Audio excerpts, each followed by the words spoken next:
The rules of engagement, the ROE. All right, we were given the ROE, and it basically was shout, shove, show, and then shoot, was basically how you went through the whole thing. You know, you shout, then you use physical force if you can, then you show the weapon, and then you shoot. But they'd also built in there, before you shoot, warning shots. And my guys used warning shots like they were going out of business.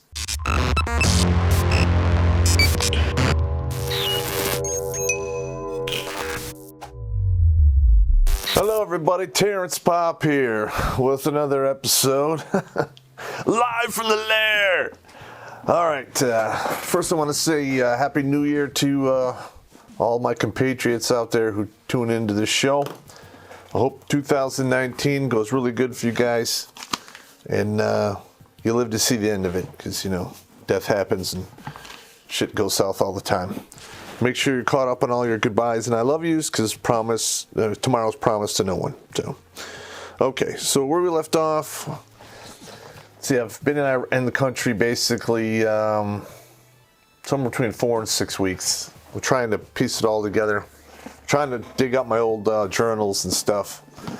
Not having any success, but like I talked about before, about how they had the mortar attack that fucked up a bunch of the civilian contractor vehicles. And then shortly after they moved those vehicles, they moved basically a shower facility in that exact same spot. And, you know, for the most part, you know, we were mortared many times after that, and nothing hit close to that area. So I thought maybe that they thought they were safe. Okay, now, I remember I was talking to, it was a first lieutenant from the 202 MI battalion. I don't remember his name. But he was also a veteran of the Israeli Defense Force. So he'd served a couple years in the IDF, came over to America, you know, naturalized citizenship, and joined the Army.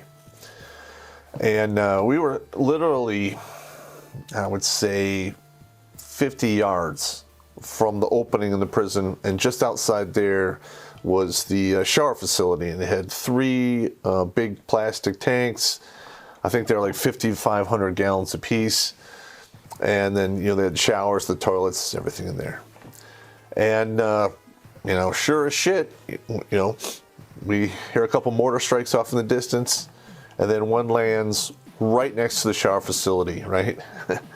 And it detonates next to one of these water barrels, cracks it open, water's flooding everywhere, and 2 more rounds hit like right around there. And one actually impacted into the side, disintegrated a toilet, you know, and fucked up the wall, blew a big hole in the side. And, you know, me and this lieutenant, we run up to the edge to make sure that, you know, there wasn't anybody in there, because we're going to go get them. And I remember seeing like 6 or 7 guys just fucking Mao out of there, back into the barracks. And one guy still had soap in his hair, in his eyes, naked as the day is long, runs right past us into the barracks. So me and the LT, we go inside there, make sure there's anybody dead, wounded, or anything. Nobody, you know, I don't know. It was 1 in a million. But the shower facility sustained basically 2 direct hits and 2 near misses. Not one person had a scratch on them, other than some, you know, eardrums were perforated from the explosions. So, and the water, as it ran out of that big tank, got up to about 6 inches deep before it ran off. But I was kind of pissed off, because I'm like, hey, fuck, man, the shower facility's all fucked up. And one of my other guys had found another older shower area that the guys who had set up, who just took over Abu like a year prior to that, and they had to work a little magic to get that one rolling. But you know, for the rest of that deployment, after they fixed that shower facility, I never fucking used it again. I took the shower inside the fucking prison, under concrete walls. I could deal with the mustiness and whatever black mold, fuck that. You know, it's only toxic if you breathe it for a long period of time. And I didn't have to worry about that shit.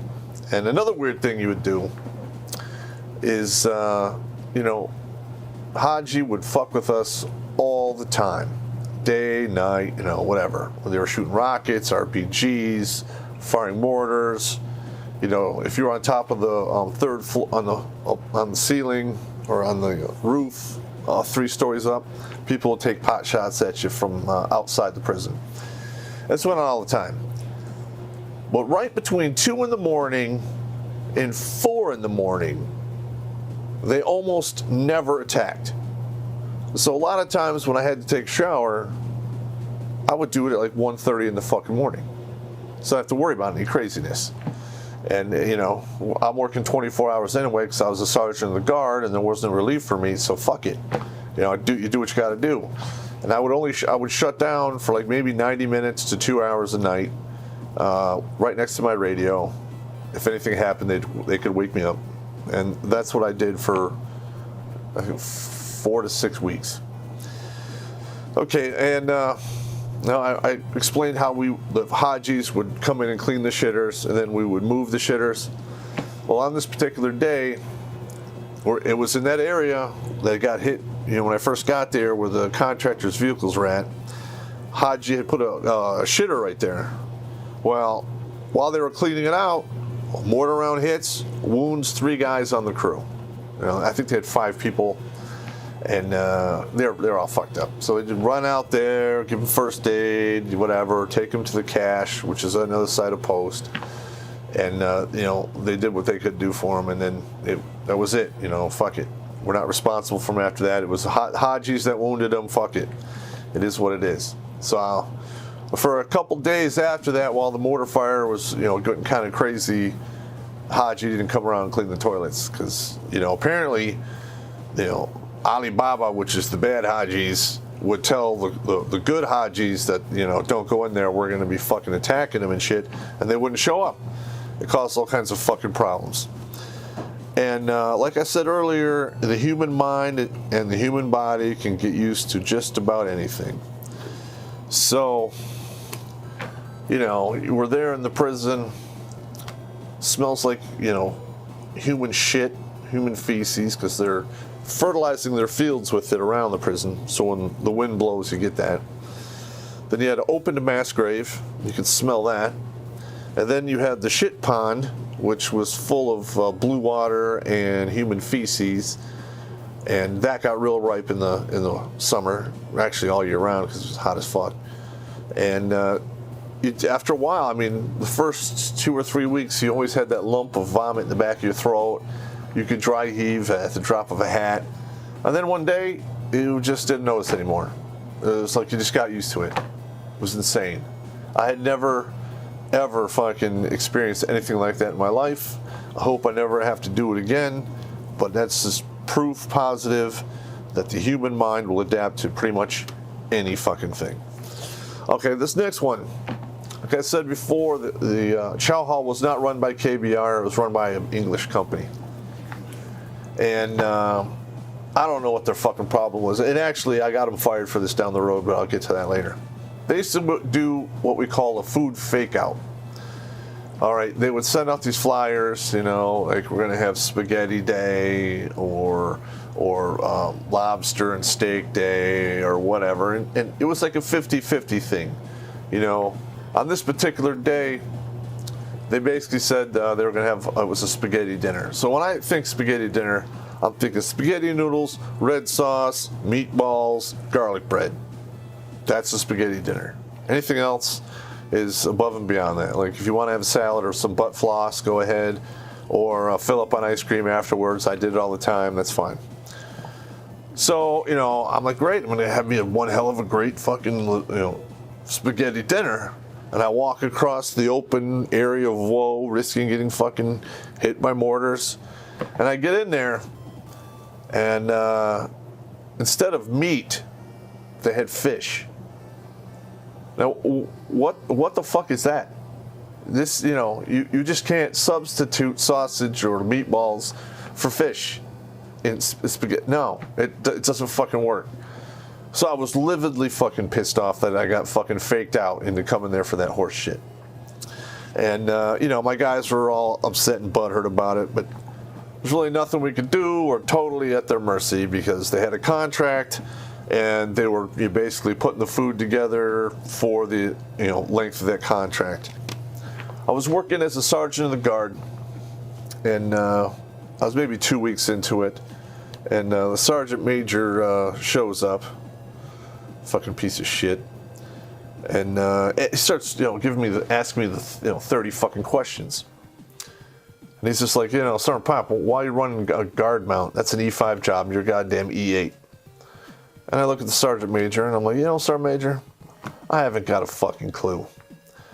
If you find out, could you please call me into your office so you can tell me to my face why the fuck I'm doing this, because I don't fucking know.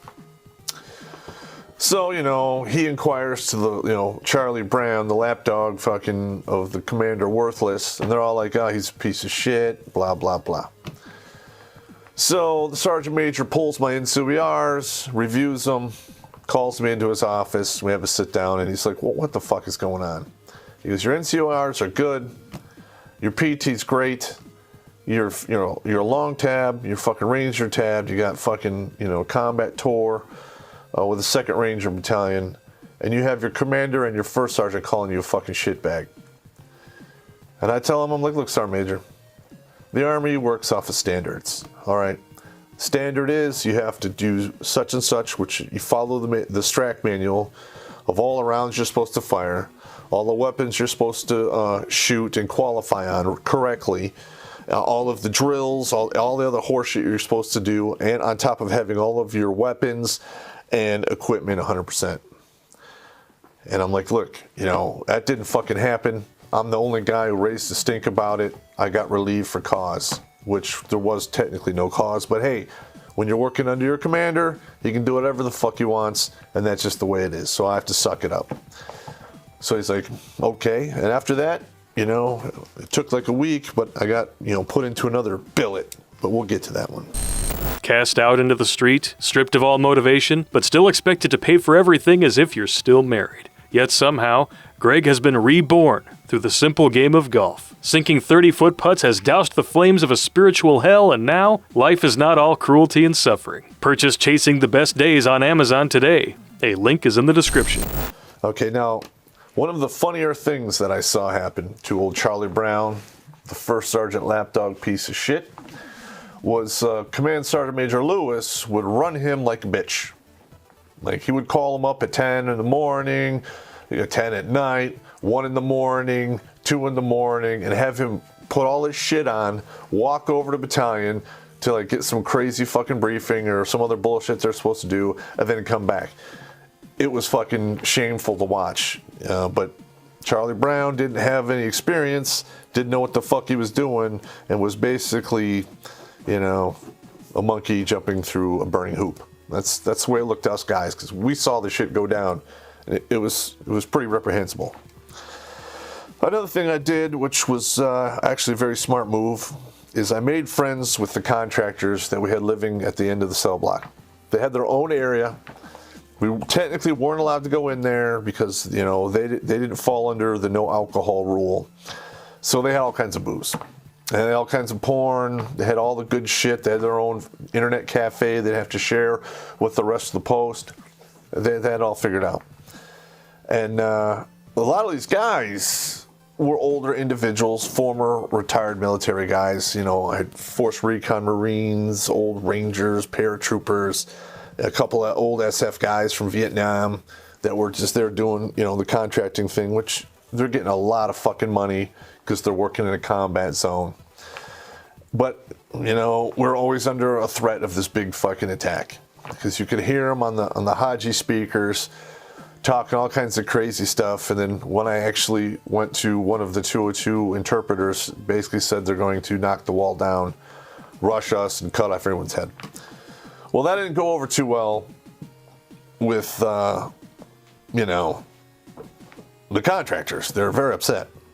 And they weren't allowed to use weapons or have weapons. So I worked it out on the down low to get them, a bunch of AK-47s, a couple of SVD sniper rifles, basically 2 combat loads of ammunition per weapon. And I was tight with our own supply sergeant I had weapons cards made up for these guys, and I built them into our defense plan. So if the shit went down, they just came to my location. We would either use their AKs, or we would issue them M4s or M16A2s and put them on the defense plan, because they're old, but I'm sure they can fucking still shoot. And when shit's going south, all the shooters, you need all the shooters you have and then some. So you don't turn them away ever. Because it could be the difference between taking a dirt nap and living to see the fucking sun come up. All right, another problem we had, since I was really good at being a fucking scavenging shitbag, is we suffered from ASP overstuff. Basically, what we were using to store ammo no longer was working, and that was just a standard Connex front and back. And we had to move over to an actual Connex, the entire fucking Connex. One that went back like a whole 16 feet, was surrounded by basically triple sandbags, and we filled that up. I mean, every one of the soldiers had 2 hand grenades. They walked around with an average of 13 magazines apiece. Carried an M4.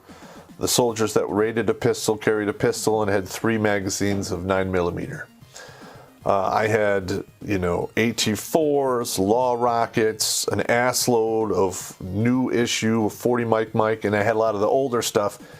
And what a lot of people don't realize is the older 40 Mike and that kind of heat out there, it swells up and it no longer works in the gun effectively.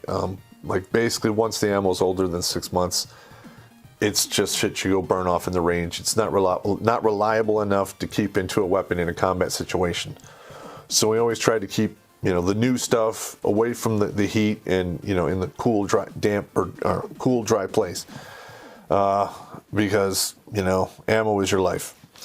I got a couple talking tos from, Major Worthless in regards to what was going on with the ASP.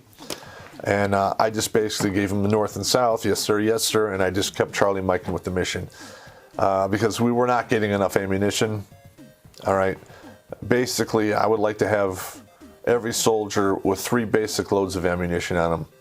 Okay, carrying 1, and then you have either 1 in your rucksack or 2 in the vehicle, 1 on you. So you can reload all of your magazines 3 times and, in a firefight, because I've been there when ammo was running dry, and let me tell you, it's a bad fucking feeling.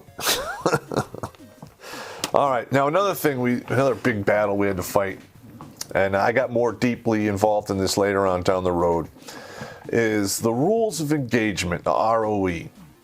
All right, we were given the ROE, and it basically was shout, shove, show, and then shoot, was basically how you went through the whole thing. You shout, then you use physical force if you can, then you show the weapon, and then you shoot. But they'd also built in there, before you shoot, warning shots. And my guys used warning shots like they were going out of business.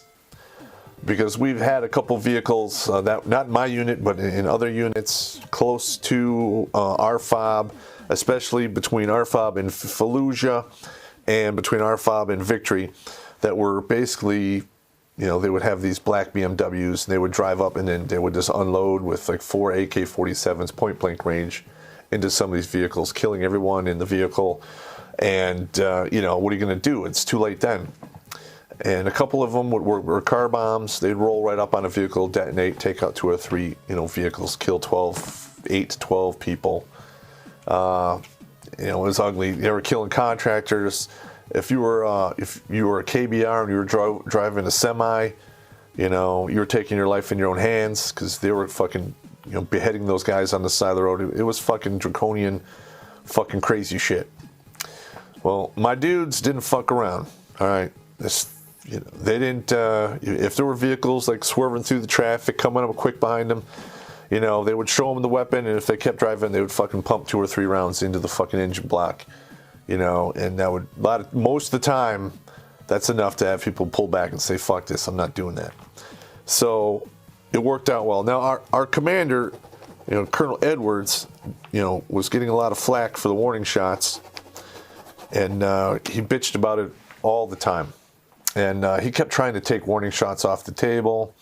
He would send his JAG down, and since I was sergeant of the guard, I had a hand in, the guys going outside the wire, because I coordinated with those guys a lot. Because a lot of the guys actually were working in the fucking towers, and they were doing convoys on their fucking hours off.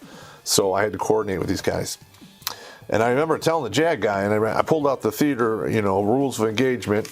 And I went right down the whole list, and I said warning shots. And at the end, there's a little kicker from the general that says any sub-commander can add to this list, but cannot take away from it. So a lieutenant colonel can't just say fuck it. He couldn't just say take the warning shots off the table. Yeah, and even though he tried, that blew up in his face down the road. Now another one that really freaked us out badly is they had a laundry facility on post. It had about, I think, somewhere between 20 and 30 people working it, all females. And we'd go and we'd turn in our laundry, and then we get a little stub, and then you come back and you pay for your laundry. It's all clean pressed, everything's ready to go. It takes like 1 or 2 days. And they had all the equipment on the prison. It was all bought for by the U.S. government. And one night, these ladies got off work. They got on their bus, rolled out to go home. 2 or 3 miles down the road, they shot out the tires, pulled all of these women out of the truck, and executed them. And a third of them were beheaded. I don't know what it is with this beheading thing, but it's really unnerving. So, and we didn't have laundry services for a long time after that. So, and the propaganda we got back is the justification for this was these women were just prostitutes, and they were just making a lot of money fucking soldiers, and they're fucking against Allah and all this other shit. Nothing can be further from the truth. Number one, these women were ugly. Number two, I don't need to explain to anyone why my pecker's dripping. Number three, I was married at the time. And number four, we had lawful orders not to fucking do that shit. And it's your ass if you want to get caught doing that. But they killed them anyway, even though the truth was they were just laundry women trying to make money to feed their kids because most of their husbands were slain. I'm sure a lot of people starved after that. Okay. Now, we had basically, me and some of the soldiers from the 425 decided we wanted to buy a bunch of the new Iraqi dinars because they were like stupid cheap. And there was a local national who worked on post. And he was an Iraqi citizen and a dual citizen for Canada. Spoke perfect English. Great guy. And, he got caught on the wrong side of the wire when the war started, so he was stuck there. And I remember, he offered, he goes, hey, I'll go out into the sector and buy you, dinar at the money market and bring them in, and you guys can just, do what you got to do. So he went on 3 or 4 runs for us. I think he bought like between 4 or 5 guys, somewhere between 4 and 6,000 American dollars worth of dinars, which was something like 13 million or some crazy shit like that. Good guy. So we did the transaction, and then we were going to do another one, but he didn't show up for a couple days. Well, it turns out that they went to his house, they kicked his door down, and they tortured him to death by drilling holes in his knees, elbows, wrists, shoulders, and then they skinned him and then cut his head off.